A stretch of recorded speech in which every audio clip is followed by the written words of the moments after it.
ang nangyayari kasi ito'y nakakalungkot, nagsasanga-sanga pero hindi ho natin napapanagot kung sino po ba yung mga taong dapat na managot.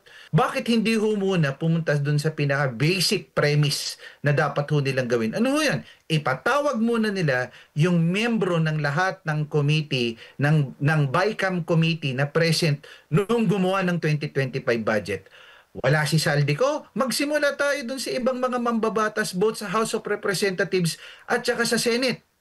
Imposible po kasi na hindi nila alam yan at hindi nila na-identify na meron silang listahan at kopya na saan napunta yung mga amendments at ano yung mga amendments na kanila pong ginawa. Hindi daw makikipag-cooperate na ang mga diskaya dito nga sa binuong ICI ng Pangulong Bongbong Marcos Jr. Ano ba ang nakikita po ninyong implikasyon nito? O bakit nga ba? Ano bang naging dahilan para po sa inyo, tingin po ninyo, dito nga sa hindi pakikipag-cooperate ng mga diskaya sa investigasyon ng ICI?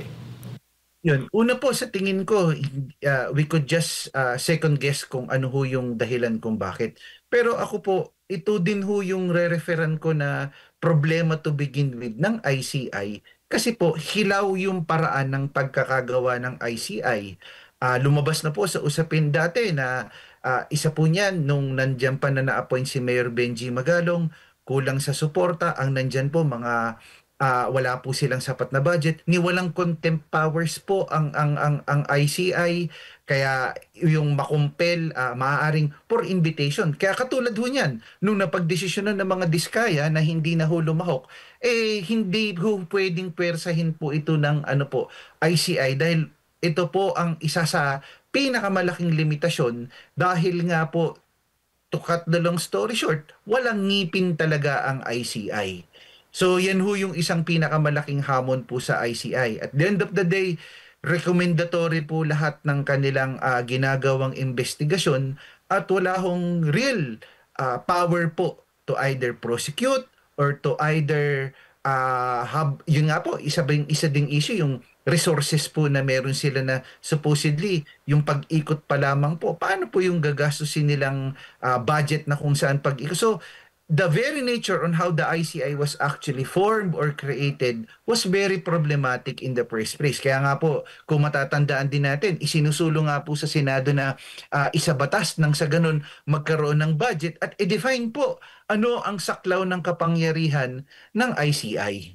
Opo. Ngayon na hindi nga makikipagtulungan sa investigasyon itong mga diskaya, kaugnay nga dito sa mga flood control anomaly, ay kumakalat ngayon sa social media yung mga balita. Dinadawit nga itong si Senator Bongo na baga may kaugnayan dito sa mga diskaya dahil nga daw doon sa isang contractor, yung kanyang ama. Ano naman po yung masasabi po ninyo na pagkonekta o pagdawit dito kay Senator Bongo na mismong ombudsman mismo ang nagsabi niyan, Prof, na may kaugnayan nga sa mga diskaya? Sa akin po, kung nagbigay naman ng pahayag kahapon si Senator Bongo, tingin ko kung hindi naman na kinakailangan ng mga diskaya. Kung nais nila at dahil tingin nilang meron ngang kinalaman si Senator Bongo at ang kanyang kaanak na di umano dawit, lalo na yung kontratistang di umano na pagmamay-ari ng kanyang mga kaanak, edi sampahan nila ng kaso. Ipatawag nila ng diretso si Senator Bongo. So, tingin ko hindi na kinakailangan ng mga diskaya dito kung meron silang sapat na ebidensya.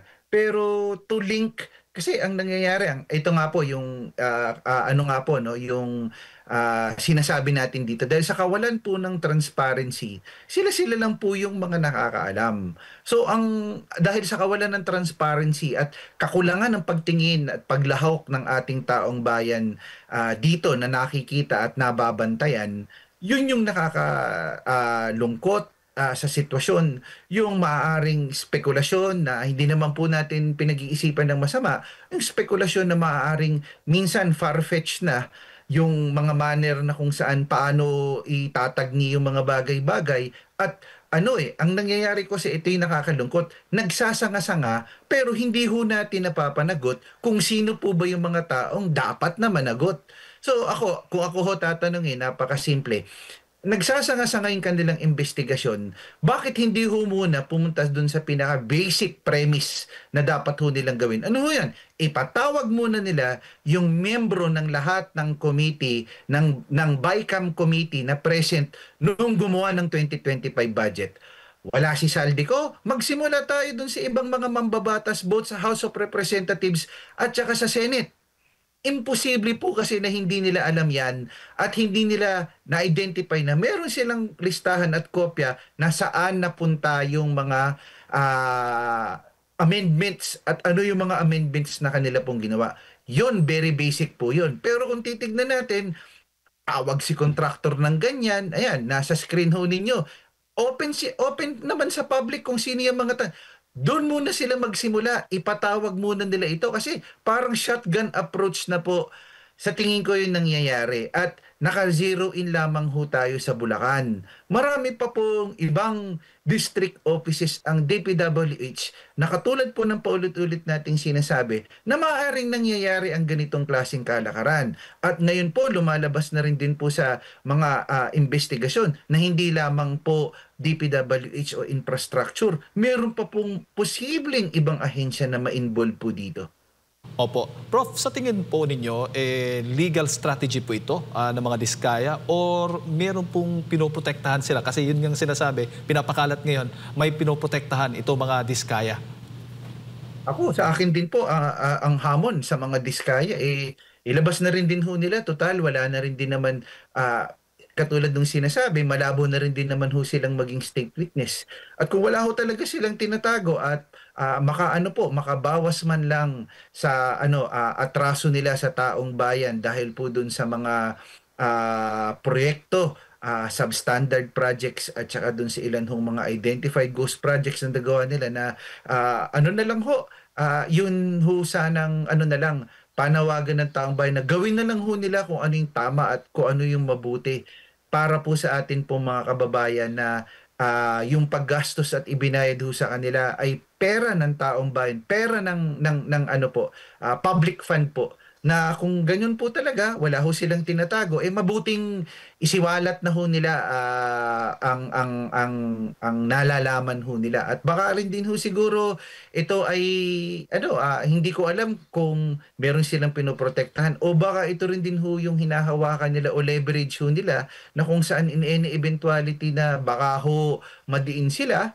ay meron ho silang panghahawakan ho na pang-protection din ho sa kanilang sarili po. And I'm just speculating po